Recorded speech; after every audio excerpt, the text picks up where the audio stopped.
Uber loan was we were spending too many midnight hours looking at data rooms, shoving information to a financial model, and generating investment memos. And then we were showing up investment activity and making a lot of embarrassing mistakes. We just said, we had our Uber moment and said, there has to be a better way. And so we built the software for ourselves. And when we built the software, we just said, what's wrong with the way investments are done? In essence, what we're seeing is that there's a siloed thinking. Siloed because I raise money, that's one process.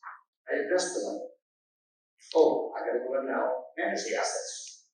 And each organization creates their own processes, their own set of tools, that create more data silos. Our largest customer today has 1.6 million spreadsheets that float around 1,200 people. They originate in 30 countries across 8 asset classes. And now, is a mistake going to happen? Absolutely. Does it take a lot of time to get that done? Absolutely. And so, what we're finding is that the complexity of investing is going through the roof. In order to get the returns that you folks are promising, we found that our customers have doubled in terms of how many countries they're investing in and how many geographies. It's gone from roughly 10 to 15%, almost 30% of LPs and GPs are now diversifying. That actually adds even more complexity to this mess. And so we just said, listen, this is just not acceptable. There's got to be a better way. By the time you hit fund 3, the productivity actually went down. So this is a big problem because you're facing, lower fees from your LPs, and you got rising costs and more complexity. So that's the perfect storm. So we said, let's change the thinking.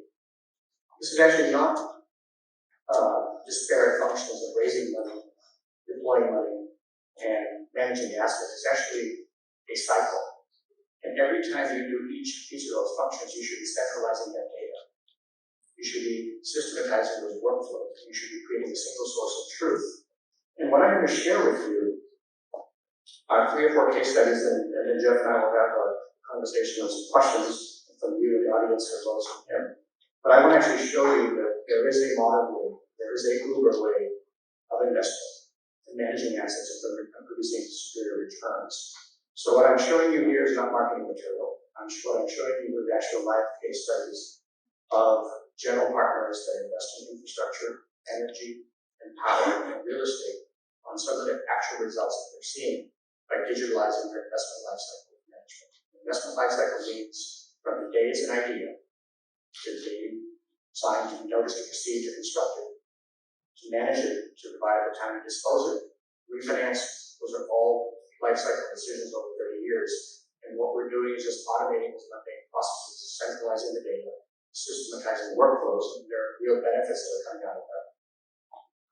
So the first case study that I want to talk to you about is a U.S. firm that invests in solar and wind.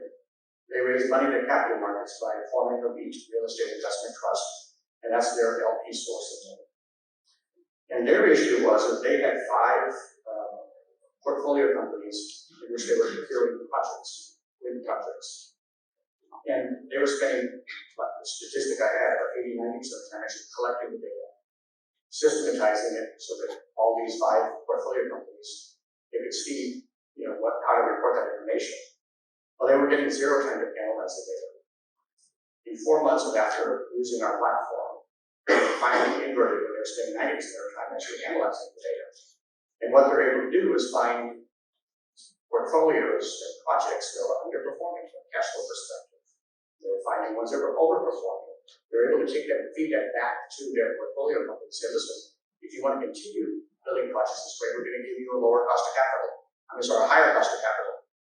If you're going to use this combination of technology, we're going to actually give you a higher developer fee.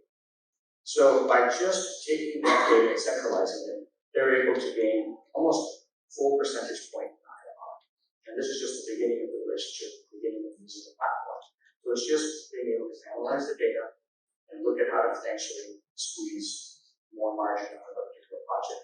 We find today that there's about 300 basis point leakage from an IRR from the day it was brought to investment committee We've been tracking projects for 5 years now, and usually end up with about 3% basis less than when we started. And there's a much of a distribution curve. And so all we're able to do is to say, listen, we can give you the underlying reasons why, and it's up to the organization to go figure out how to tighten behavior. So this is what we call being better stewards, of money that we raise and deploy. The second case study is an interesting combination of actually an Asian LP looking for a good developer and a developer trying to raise money. And as we all know, that process is very inefficient.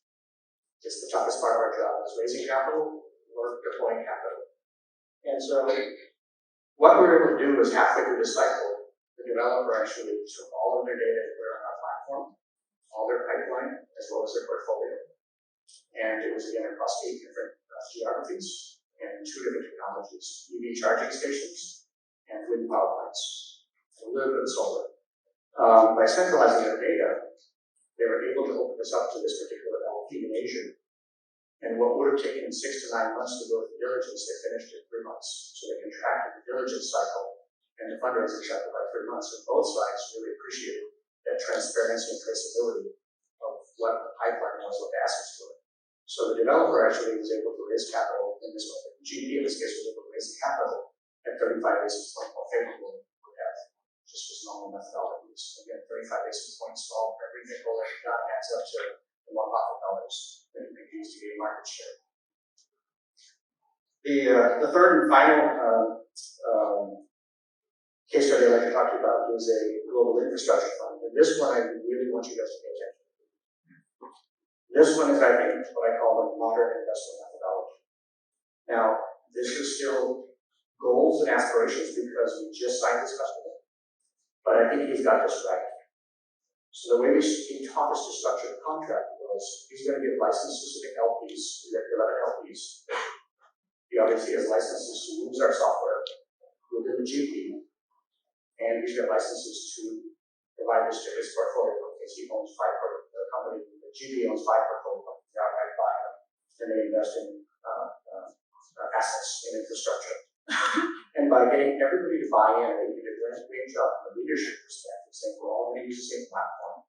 We're going to have 100% transparency of data and traceability of what we're working on.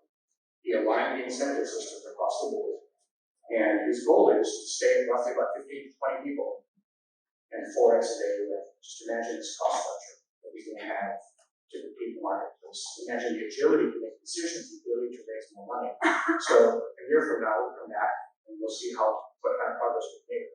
But I think this is the way we envision companies, that there's seamless transaction from LP to GP to projects in a seamless way where data is transparent, traceable to all parties so that we can all gain confidence. So with that one, I will leave this with almost what we heard from McKinsey, we planned it that way, but McKinsey's quote basically is that hey, if we manage data, we centralize it from front office, we would have front office, back office, and mid office. They're all highly related, that you can actually grow more profitably. So with that, I'll start with Jeff, and we can take some questions.